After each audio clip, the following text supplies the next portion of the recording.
Hello all, welcome to my YouTube channel comfort bites. So ಇವತ್ತಿನ ನಮ್ಮ recipe green chilli chicken curry ಹೆಂಗೆ ಮಾಡೋದು ನೋಡೋಣ ಬನ್ನಿ. ನಾನೀಗ ಒಂದು ಪ್ಯಾನಿಗೆ ಒಂದು 15-20 ಮೆಣಸಿನ್ಕಾಯಿನ ತೊಗೊಂಡು ಚೆನ್ನಾಗಿ ಫ್ರೈ ಮಾಡ್ತಿದ್ದೀನಿ. ಖಾರಕ್ಕೆ ಎಷ್ಟು ಬೇಕೋ ಅಷ್ಟು ಮೆಣಸಿನ್ಕಾಯಿ ಹಾಕ್ಕೊಂಡಿದ್ದೀನಿ. ಆ್ಯಂಡ್ ಅದಕ್ಕೆ ಪಾಲಕ್ ಹಾಕ್ಕೋತಿದ್ದೀನಿ. ಒಂದು 3 ಹಿಡಿಯಷ್ಟು ಪಾಲಕ್ ಹಾಕ್ಕೊಂಡು ಚೆನ್ನಾಗಿ ಫ್ರೈ ಮಾಡ್ಕೋಬೇಕು. ಅದಾದಮೇಲೆ ಕೊತ್ತಂಬರಿ ಮತ್ತು ಪುದೀನ ಎರಡೂ ಅಷ್ಟೇ ಹಾಕಿ ಚೆನ್ನಾಗಿ ಫ್ರೈ ಮಾಡ್ಕೋಬೇಕು.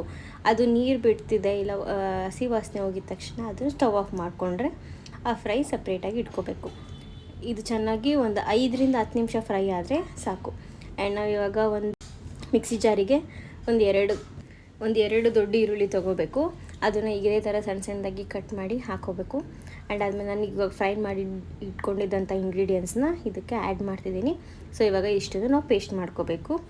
ಇಲ್ಲಿ ನಾನು 1 kg ಚಿಕನ್ನಿಗೆ ತೋರಿಸ್ತಿರೋದು ಇಂಗ್ರೀಡಿಯೆಂಟ್ಸ್ ಎಲ್ಲ. ಸೊ ಇದನ್ನು ಚೆನ್ನಾಗಿ ಮ್ಯಾರಿನೇಟ್ ಮಾಡಿ ಒಂದು 1/2 hour ಇಟ್ಟರೆ ಸಾಕು.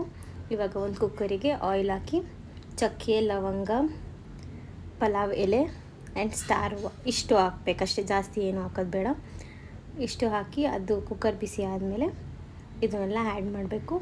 ಅದಾದಮೇಲೆ ನಾನಿಲ್ಲಿ ಗಾರ್ಲಿಕ್ನ ಸಣ್ಣದಾಗಿ ಹೆಚ್ಚಿಟ್ಕೊಂಡಿದ್ದೆ, 1 ಹಿಡಿಯಷ್ಟು. ಅದನ್ನು ಹಾಕಿ ಚೆನ್ನಾಗಿ ಫ್ರೈ ಮಾಡ್ಕೋತೀನಿ. ಅದು ಚೆನ್ನಾಗಿ ಸ್ಮೆಲ್ ಬರುತ್ತೆ, ಆ್ಯಕ್ಚುಲಿ ಆ್ಯಡೆಡ್ ಫ್ಲೇವರ್ ಅಂತಲೇ ಹೇಳ್ಬೋದು. ಅದಾದಮೇಲೆ ನಾನು ಒಂದು ಆನಿಯನ್ನ ಸಣ್ಣದಾಗಿ ಕಟ್ ಮಾಡಿ ಆ್ಯಡ್ ಮಾಡ್ಕೋತಿದ್ದೀನಿ. ಸೊ ಇದು ಆಲ್ಮೋಸ್ಟ್ ಬ್ರೌನಿಷ್ ಕಲರ್ ಬಂದಮೇಲೆ ಮ್ಯಾರಿನೇಟ್ ಮಾಡಿದ್ದಂಥ ಚಿಕನ್ನ ಆ್ಯಡ್ ಮಾಡ್ಕೋತಿದ್ದೀನಿ. ಸೊ ಆ್ಯಡ್ ಮಾಡಿ ನಿಧಾನಕ್ಕೆ ಎಲ್ಲ ಮಿಕ್ಸ್ ಮಾಡ್ಕೋಬೇಕು. ಅದರಲ್ಲೇ ನೀರಿರುತ್ತೆ, ಅದೇ ನೀರು ಬಿಟ್ಕೊಡುತ್ತೆ. ಸೊ ಅದಾದಮೇಲೆ ಸ್ವಲ್ಪ ರುಚಿಗೆ ತಕ್ಕಷ್ಟು ಉಪ್ಪು ಹಾಕಿ ಮತ್ತು ಚೆನ್ನಾಗಿ ಮಿಕ್ಸ್ ಮಾಡಬೇಕು. ಮಿಕ್ಸ್ ಮಾಡಿ ಒಂದು ಕುಕ್ಕರ್ ಮುಚ್ಚೋಣ, ಉಲ್ಟಾ ಮುಚ್ಚಿ ಒಂದು 10 ನಿಮಿಷ ಅದನ್ನು ಬೇಯಕ್ಕೆ ಬಿಡಬೇಕು.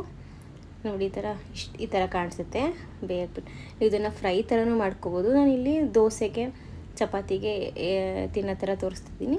ಸೊ ಸ್ವಲ್ಪ ನೀರು ಹಾಕ್ಕೊಂಡು ಚೆನ್ನಾಗಿ ಕುದಿಯೋಕ್ಕೆ ಬಿಡಬೇಕು.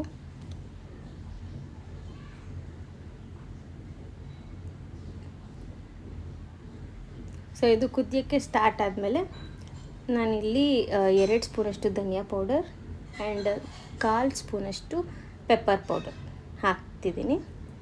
ಆ್ಯಂಡ್ ಸ್ವಲ್ಪ ಗರಂ ಮಸಾಲ. ಸೊ ಇಷ್ಟು ಹಾಕಿ ಚೆನ್ನಾಗಿ fry ಮಾಡ್ಕೊತಿದ್ದೀನಿ.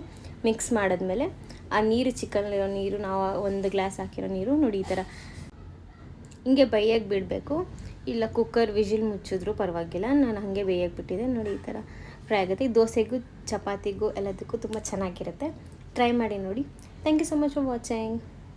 Please like, share and subscribe.